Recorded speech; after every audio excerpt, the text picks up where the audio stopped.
Assalamualaikum warahmatullahi wabarakatuh. Perkenalkan, nama saya Delia Paramita dari Prodi Ilmu Komunikasi dengan NIM 04024005. Jadi kali ini saya di sini ingin menjelaskan dari pemahaman apa yang saya ketahui tentang apa itu imitasi atau imitation.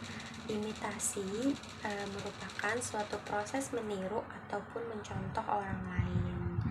Proses meniru ini bisa dilakukan dari perilaku, sikap, terus gaya berpakaian ataupun gaya berbicara.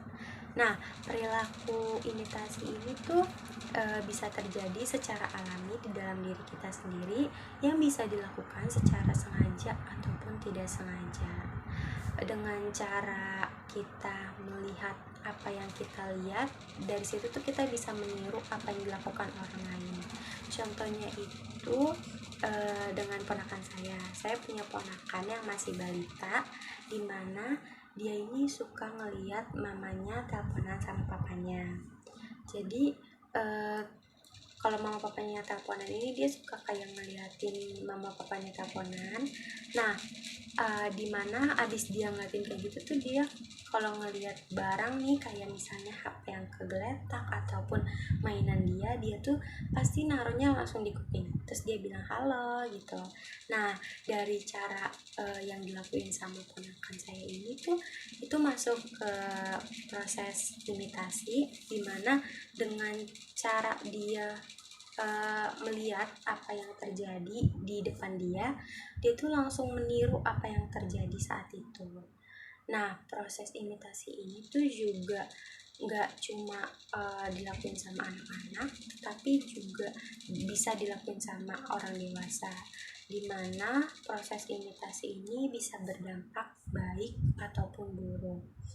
Jadi sebisa mungkin tuh kita harus bisa milih mana yang baik, mana yang buruk. Nah, proses imitasi yang baik itu contohnya kalau misalnya kita punya teman yang suka menabung, terus suka ngaji, suka sholat.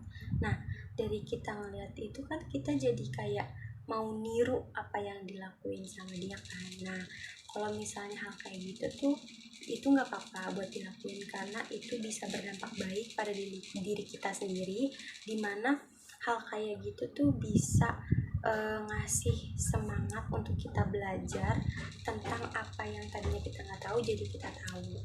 Terus kalau misalnya yang berdampak buruk itu, contohnya kalau misalnya kita juga punya temen yang suka ngerokok.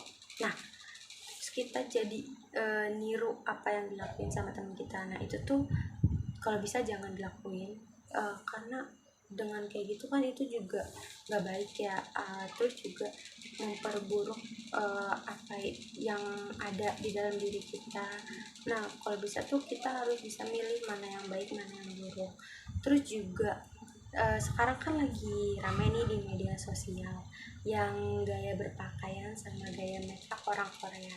Nah, dari kita lihat di media sosial ini, kita tuh bisa niru apa yang dilakukan sama orang-orang Korea ini. Contohnya sekarang tuh lagi rame tren makeup Douyin.